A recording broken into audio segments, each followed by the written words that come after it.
Hi, what's up guys? This is Bone Stock Builds. I'm Nick, and today we are going to be going through the best 5 first mods for your car, more on the affordable side.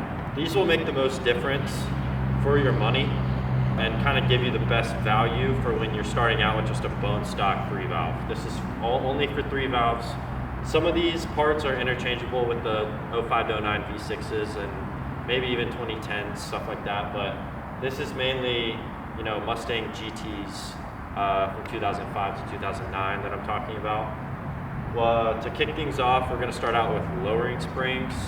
I honestly think that this makes the biggest visual difference besides wheels. So they're going to be like $130 on Facebook. I got mine for like $100. Like SR Performance, I know Eibach makes a couple. They're the lowest technically, but that's only by like a decimal. SR Performance is really, I think, the best all around because it's like not the most expensive and it's not the stiffest.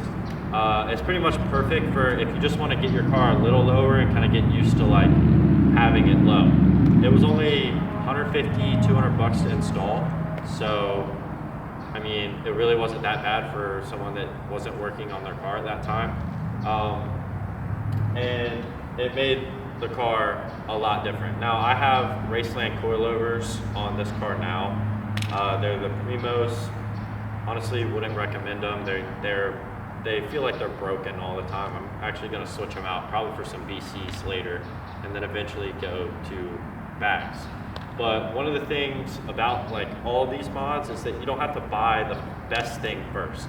Like you don't have to max out it first, because like the journey of like modding your car is more enjoyable when you do more stuff to it. If you just go and buy all the best stuff for it immediately, you're not going to really learn like the different configurations of how you can set it up, and it's going to go by way too quick, not going to lie. So it's better to just start out and at least just get it done, and then you can upgrade it later. You don't have to get the best thing first. Just kind of let the build progress on its own.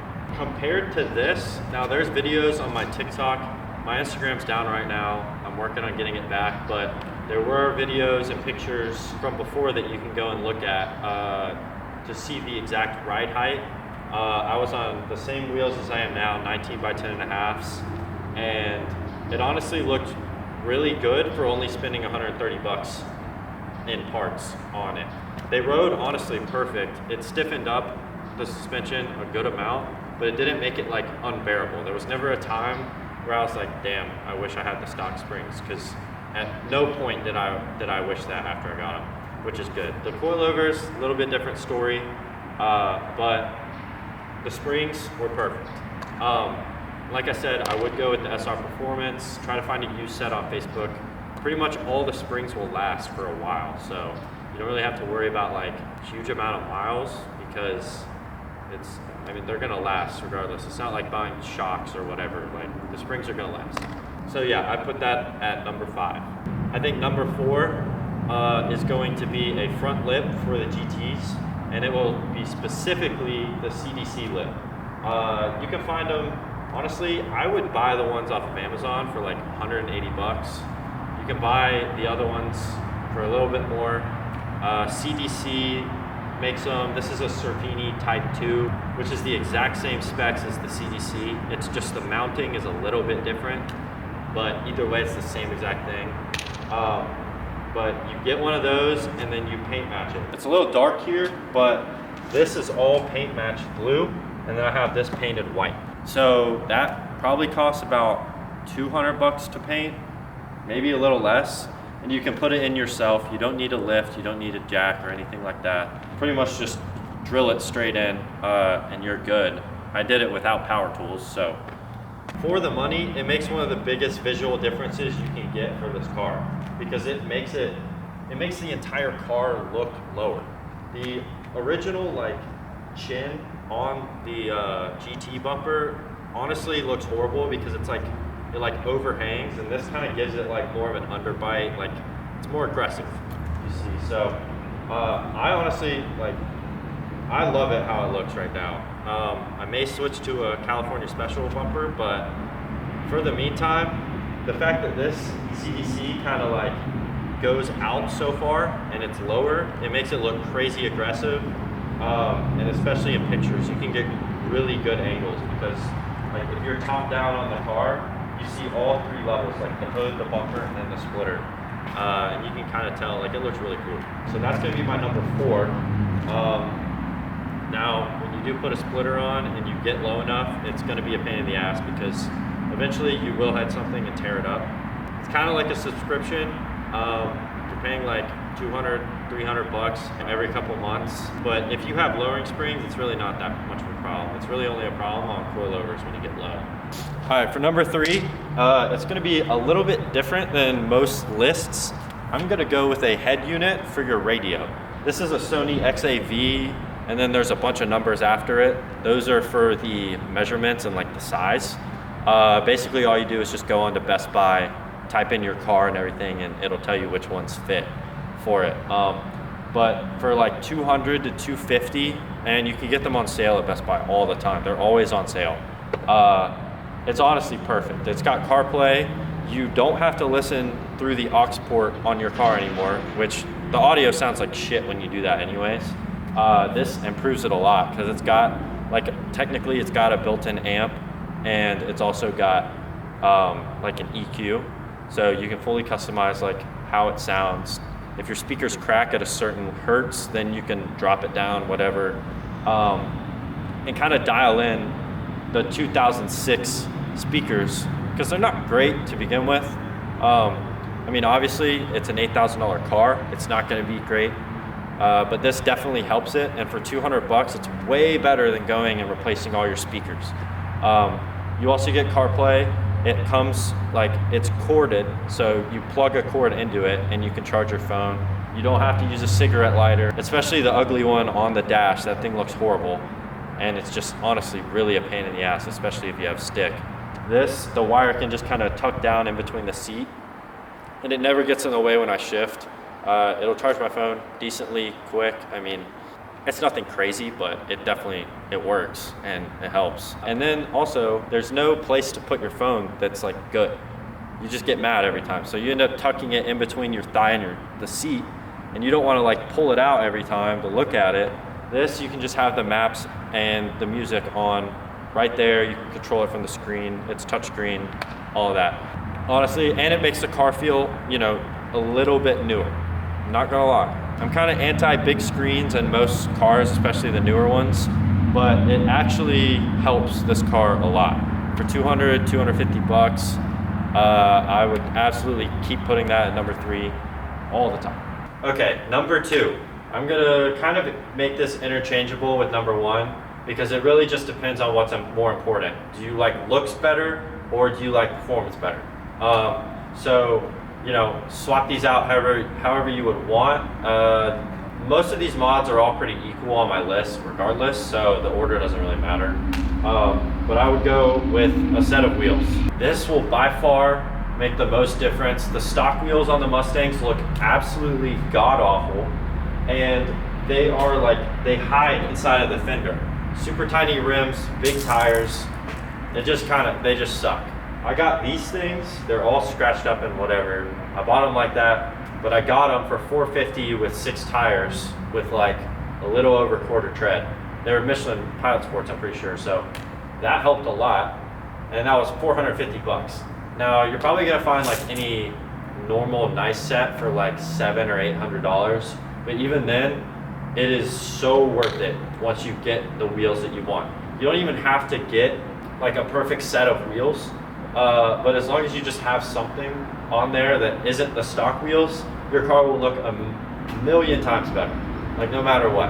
I know everybody says this with like the best 5 first mods to get on any car's wheels and some sort of suspension thing, but it's honestly so true, and I kind of doubted it until I got them. It completely changed the car. The rest of the car was pretty much stock other than the hood that it came with. So it completely made it look like a different car. And back when it was stock and it kind of looked like a piece of shit, not gonna lie, the wheels made it feel cool, like immediately. So I would always go with that. Also, these are 19 by 10.5 ESR CS8s. I'm not sure on the offset. I'm gonna guess it's a plus 22. They stick out pretty wide, and I have 255 tires, so the sidewall slants with the fender, so it's kind of at the same angle, and it kind of helps it flow because these are really out. Like these are about an inch, maybe an inch and a half outside of my fender, but since the sidewall, you know, I kind of like rubber banding almost, stretching the tires like crazy because they're 255s on the front on a 10.5 wheel. But the angle that that's at looks perfect with the way that this fender is kind of sloped downwards.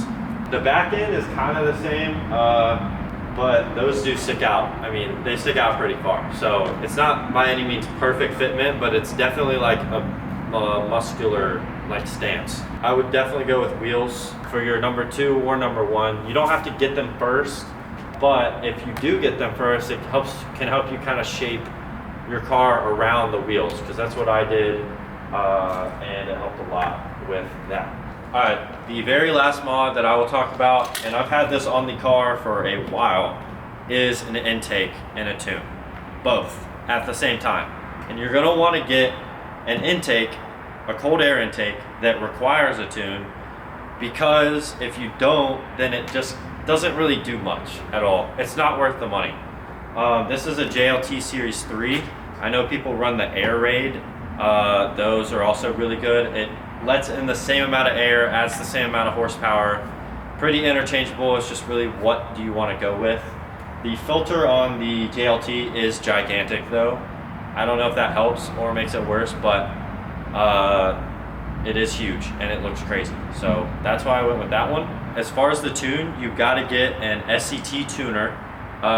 Like Bama makes them. SCT is the main brand, and then they just slap Bama's logo on it. I have the SCT BDX. That's the newer one. It's like $450 to $500 new. I got it for literally $180 on Facebook. Unmarried too, which was crazy. So just look around for those. You'll be able to find them. If you don't have that, you can get the SCT X4. I think is what it is. It's the wired one. It's a little bit older. Does the exact same things. Just looks a little older. As far as tunes, I would never run a tune that like came from Bama, like a preset tune. That is a horrible idea because 3-valve motors are very unique. All of them are unique, and you're throwing a generalized tune to increase the performance of it. And sometimes that will be good for some, and other times that will be god awful for some. So I see people will blow their motors up if they throw a Bama 93 tune on there because they're running some crazy generalized pops and bangs tune or whatever. So don't screw your cars up just because you want to cheap out and get a Bama. You can go get a dyno tune. I know Lido did remote tunes in Venezuela. When I just had a cold air intake and the tuner, it was flawless. It was actually like an 11 out of 10. The car ran night and day different. It was the craziest thing ever because it felt like it got like 70, 80 more horsepower, which is wild. But that's how sluggish my motor was before. And then we just got it running perfectly efficient, and it was great. I also got more gas mileage somehow after he tuned it, but that was 2 or 3 years ago, so that was like $200. And to be honest, recently since I got this sniper intake and I was NA, we got stumped on the air to fuel ratio, and he kind of just ghosted me completely. That's not going to happen if you just have intake tuned, but once you start throwing more stuff on there, it's going to be a little harder for him to kind of get things together. You can also go to Brent Speed, and they will give you a tune as well. You can do that remotely. It's just with the laptop. You plug it in, then you do your data log, and then you're done. Basically, the data log system, you go and drive your car, the tuner will take all the data from it, and then you download that into a file and send it off to the tuner. And then he'll do all the work, throw you a new revision file, and then you put it on the car and drive it, and you keep going until the car's perfect. So yeah, like I said, Lido and Brent Speed, they both do that. I'd probably go with Brent Speed now because Lido's been a little spotty. But those are only like 200, maybe 300 bucks, just depending on what you have done to it. I know like some charge extra for cams and stuff like that. So other than that, there's nothing else to really talk about. I would just go with that instead of buying a baseline Valvetronic and blowing your car up, because that would not be good. You don't want that, especially if you're trying to save money. So that will be the end of the top 5, and just let me know in the comments if I missed anything or what you think. These are definitely the best 5 affordable mods, in my opinion. So yeah, thank you guys for watching, and I'll see you in the next one.